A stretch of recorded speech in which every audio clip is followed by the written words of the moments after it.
আমার প্রিয় ছাত্রছাত্রীগণ, আজকের আমার আলোচ্য বিষয় মাধ্যমিক বেঙ্গলি সাজেশন 2023 অর্থাৎ ফার্স্ট সামেটিভ এক্সামিনের যে রেজাল্ট সাজেশন সেটা আমি আগে দিচ্ছি। এইটাই কিন্তু তোমাদের মাধ্যমিকে আবার কাজে লাগবে। তো এখানে তোমাদের যে বিষয়গুলো রয়েছে সেগুলো দেখো। আয় আরও বেঁধে বেঁধে থাকি, জ্ঞানচক্ষু, আফ্রিকা, হারিয়ে যাওয়া কালিকলম, অসুখী একজন, এই কটি জিনিস রয়েছে। আর ব্যাকরণ থেকে রয়েছে তোমাদের কারক অকারকের সম্পর্ক, আর অনুবাদ অর্থাৎ ইংলিশ টু বেঙ্গলি, যেটা ইটুবি বলি আমরা, আর কোনি রয়েছে 1 থেকে 30 পাতা।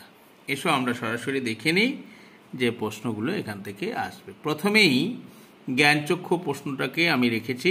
এখান থেকে যে প্রশ্নগুলো তোমাদের জন্য ইম্পর্টেন্ট সেখানে দেখো। কিন্তু নতুন মেশোকে দেখে জ্ঞানচক্ষু খুলে গেল তপনের। নতুন মেশোর পরিচয় দাও। তাকে দেখে তপনের জ্ঞানচক্ষু খুলে গেল কেন? 2 নম্বর প্রশ্ন, রত্নমূল্য জহুরি কাছে। রত্ন ও জহুরি বলতে কি বোঝানো হয়েছে? উদ্ধৃত উক্তিটির তাৎপর্য বুঝিয়ে দাও। 3 নম্বর প্রশ্ন, জ্ঞানচক্ষু গল্পে তপন চরিত্রটি বিশ্লেষণ করো। 4 নম্বর, জ্ঞানচক্ষু গল্পে তপনের নতুন মেশোর চরিত্র বিশ্লেষণ করো। 5 নম্বর, তপনের ছোট মাসির চরিত্রটি ব্যাখ্যা করো। 6 নম্বর প্রশ্ন, জ্ঞানচক্ষু গল্পের নামকরণের সার্থকতা বিচার করো। 7 নম্বর, পৃথিবীতে এমন অলৌকিক ঘটনা ঘটে, কোন ঘটনাকে অলৌকিক বলা হয়েছে, তাকে অলৌকিক বলার কারণ কি?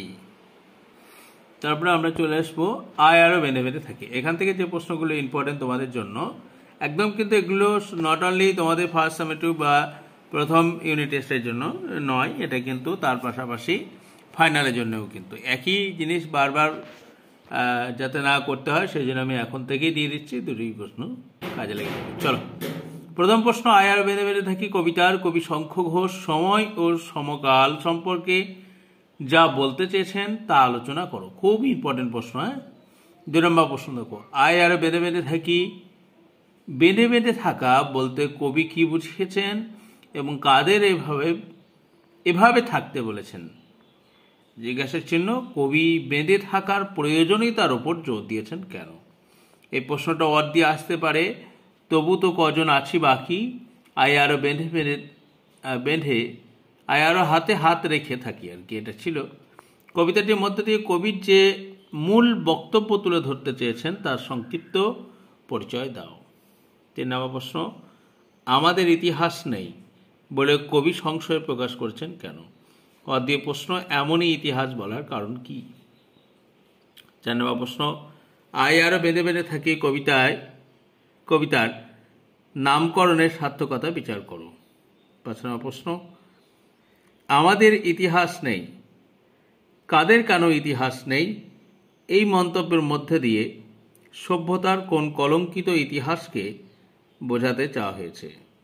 6 নম্বর প্রশ্ন, আয় আরও বেঁধে বেঁধে থাকি তাই কবি নৈরাশ্য পীড়িত হলেও শেষে আশাবাদীকেই অবলম্বন করেছেন, আলোচনা করো। এরপর আমরা চলে আসবো অসুখী একজন কবিতাটি, যেখান থেকে যে প্রশ্নগুলো ইম্পর্টেন্ট সেগুলো দেখে নাও। আর সেই মেয়েটি আমার অপেক্ষমান, এই নাইটির মধ্যে দিয়ে কবির মানবীয় ভালোবাসার যে অনিবার্য রূপটি ফুটিয়ে তুলেছে তা পাঠ্য কবিতা অবলম্বনে লেখো। 2 নম্বর প্রশ্ন, পাঠ্য কবিতায় অতৃপ্ত মানব হৃদয়ের একান্ত আত্মীর প্রকাশক অসুখী একজন কবিতা অবলম্বনে তা লেখো। 3 নম্বর প্রশ্ন, তারপর যুদ্ধ এলো। পাঠ্য কবিতায় কবি যুদ্ধের যে আশ্চর্য, করুণ ও মর্মস্পর্শী ছবি এঁকেছেন তা নিজের ভাষায় লেখো। এই প্রশ্নটা অর দিয়ে আসতে পারে। শিশুরা আর বাড়ির খুন হলো, এই আশ্চর্য সংহত ছবিটির মধ্যে যুদ্ধের পৈশাচিক বর্বরতা কিভাবে প্রকাশিত ঘটেছে তা লেখো। 4 নম্বর প্রশ্ন, অসুখী একজন কবিতাটি নামকরণের সার্থকতা বিচার করো। 5 নম্বর, তারপর যুদ্ধ এলো, তারপর বলতে কোন সময়ের প্রতি ইঙ্গিত করা হয়েছে? যুদ্ধের পরিণতি কি হয়েছিল? 6 নম্বর প্রশ্ন, অসুখী একজন কবিতায় কাকে অসুখী বলা হয়েছে? তার অসুখী হবার নেপথ্যে কোন কারণ বর্তমান রয়েছে? একদম ইউনিক কোয়েশ্চেন তোমাদের এগুলো। তোমাদের 2টি প্রবন্ধ রয়েছে, সেটা হচ্ছে হারিয়ে যাওয়া কালিকলম, আর একটি রয়েছে বাংলা ভাষার বিজ্ঞান। কিন্তু তোমাদের ফার্স্ট সামেটিভে একটি রাখা হয়েছে, সেটা হচ্ছে হারিয়ে যাওয়া কালিকলম। তাই গত বছর যে ধরনের প্রশ্নগুলো পড়েছিল, এটা গত বছর সিলেবাসও ছিল। হ্যাঁ, তাই যে প্রশ্নগুলো পড়েছে সেই প্রশ্নগুলো বারসার দিয়ে সাজেশনের ওপর যে কটি প্রশ্ন দাঁড়িয়েছে সেই প্রশ্নগুলো একদম বলে দিচ্ছে এটা ফাইনালের জন্যও। কিন্তু আমরা কালি তৈরি করতাম নিজেরাই, কালি তৈরি করার পদ্ধতি সম্পর্কে যা জানো লেখো। আর একটা কথা, তোমাদের এই যে প্রশ্নগুলো তোমরা চেষ্টা করবে হারিয়ে যাওয়া কালিকলম প্রবন্ধ থেকেই করবে, কারণ বাংলা ভাষার বিজ্ঞানটা একটু হলেও তোমাদের জন্য একটু শক্ত। শক্ত কিছু নয়, কিন্তু একটু বুঝতে হয়। কিন্তু হারিয়ে যাওয়া কালিকলমটা ঠিক প্রবন্ধ হলেও অনেকটা মনে রাখা সহজ। সেই জন্য আমি রিকোয়েস্ট করি যে বেশিরভাগ ছাত্রছাত্রীদেরকে এইটার ওপরই বেশি নজর দিতে, মানে ফাইনালের জন্য।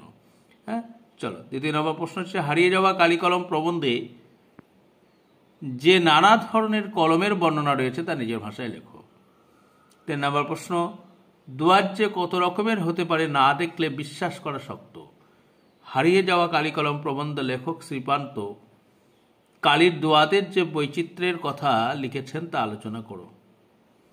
4 নম্বর প্রশ্ন, কালিকলমের প্রতি ভালোবাসা হারিয়ে যাওয়া কালিকলম প্রবন্ধে কিভাবে ফুটে উঠেছে লেখো।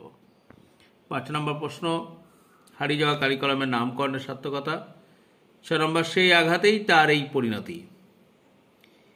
এর বলতে কার কথা বলা হয়েছে, তার কি পরিণতি হয়েছিল।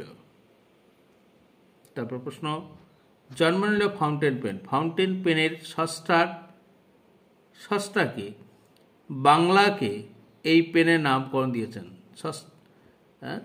ফাউন্টেন পেন এর জন্মবৃত্তান্তটি সংক্ষেপে লেখো। 8 নম্বর প্রশ্ন, আমি ছিলাম কালিকলমের ভক্ত। উদ্ধৃতটির অর্থ বুঝিয়ে দাও। ফাউন্টেন পেন নানা ধরনের নিবিড় বর্ণনা দাও। খুব সুন্দর সুন্দর প্রশ্নগুলো দেওয়া হয়েছে কিন্তু। তারপরে দেখো 9 নম্বর প্রশ্ন, মুঘল দরবারে একদিন তাদের কত না খাতির, কত না সম্মান। তাদের বলতে কাদের কথা বলা হয়েছে, তাদের খাতির ও সম্মানের পরিচয় দাও। 10 নম্বর প্রশ্ন, হারিয়ে যাওয়া কালিকলম প্রবন্ধে কোন কোন লেখক ও কবির নাম এই প্রসঙ্গ এসেছে আর কি, প্রসঙ্গ সহ আলোচনা করো। এরপর তোমাদের বিশেষ যে পড়াটি রয়েছে সেটা হচ্ছে কোনি, তাই না? এসব আমরা কোনি থেকে যে সিলেবাসগুলো, যে প্রশ্নগুলো রেখেছি সেগুলো নিয়ে একবার দেখে নিই।